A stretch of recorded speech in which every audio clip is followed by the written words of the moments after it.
Halo semuanya, kami di sini dari S1 Manajemen Rekayasa. Perkenalkan, nama saya Sunanda Gino Fatir dan rekan saya Idul Akbar Mirza. Halo, saya Ahmad Faisa. Di sini kita akan menjelaskan apa itu matriks dan ruang vektor. Kemudian apa sih kaitan matriks dan ruang vektor dalam jurusan manajemen rekayasa? Oke, di sini saya ingin menjelaskan apa itu matriks. Jadi, matriks adalah suatu susunan bilangan real atau bilangan kompleks yang disusun dalam baris dan kolom sehingga menjadi jajaran persegi panjang. Sedangkan ruang vektor adalah struktur matematika yang dibentuk oleh sekumpulan vektor, yaitu objek yang dapat dijumlahkan dan dikalikan dengan suatu bilangan yang dinamakan skalar. Oke, jadi mata kuliah matriks dan ruang vektor sangat penting dalam jurusan manajemen rekayasa. Kenapa? Karena dapat mengembangkan kemampuan analitis yang sangat penting dan yang sering muncul dalam hal engineering. Kemudian dapat mendukung pemodelan sistem, dapat memecahkan suatu masalah optimasi, kemudian dapat mendukung simulasi dalam menganalisis sistem-sistem yang ada dalam manajemen rekayasa. Oke, kemudian kita akan mencoba menyelesaikan contoh soal matriks dan ruang vektor, Khususnya dalam perhitungan Euclidean vektor. Jadi di sini saya akan menjelaskan perhitungan Euclidean vektor.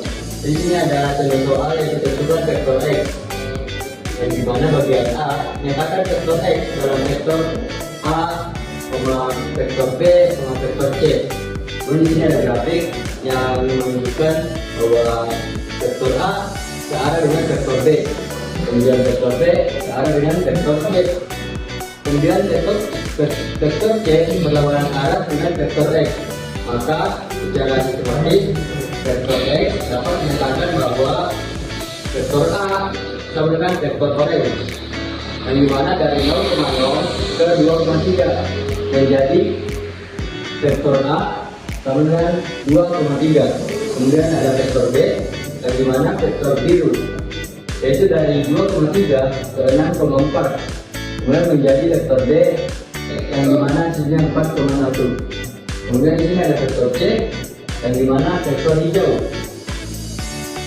yaitu dari 6,4 ke 7,5, kemudian menjadi vektor C sama dengan 1,1.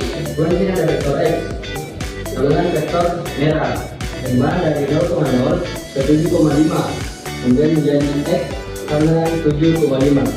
Maka bisa dinyatakan X sama dengan vektor A tambah vektor B tambah vektor C, atau bisa dibuatkan dengan titiknya 7,5 kemudian 2,3 ditambah 4,1 ditambah 1,1. Maka secara sistematis vektor X dapat dinyatakan vektor A tambah vektor B tambah vektor C. Cukup sekian. Baik, di sini saya mau melanjutkan yang soal pertama di bagian B, nyatakan vektor X dalam waktu. Yang berikut di sini ada vektor U, vektor V, dan vektor W.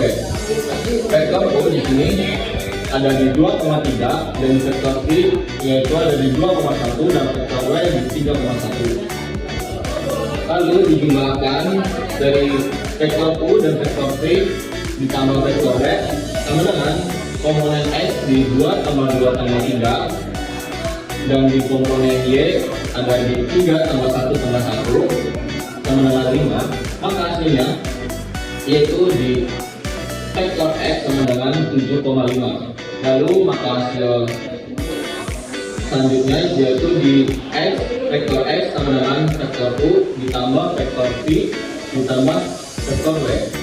Nah, di sini ada grafiknya yaitu menunjukkan bahwa vektor U vertikal ke atas dan vektor V berada di tengah dan vektor W berada di horizontal paling kanan bawah.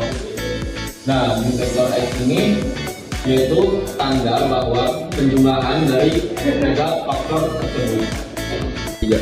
Baik, sekarang lanjut ke nomor 2 masih dengan materi Euclidean vektor. Soalnya adalah bukan vektor yang tegak lurus terhadap vektor. Diketahuinya adalah vektor U sama dengan minus 7, 3 dan 1, dan vektor V sama dengan 2, 0 dan 4. Rumusnya adalah vektor W sama dengan vektor U dikali vektor V dengan cara perkalian silang, yang menghasilkan 3 kali 4 dikurang 1 kali 0, 1 kali 2 dikurang minus 7 kali 4, minus 7 kali 0 dikurang 3 kali 2, yang menghasilkan vektor W sama dengan 12 kurang 0, 2 kurang minus 28, dan 0 kurang 6. Hasil dari vektor yang tegak lurus antara vektor U dan vektor V adalah vektor W sama dengan 12, 30, dan minus 6.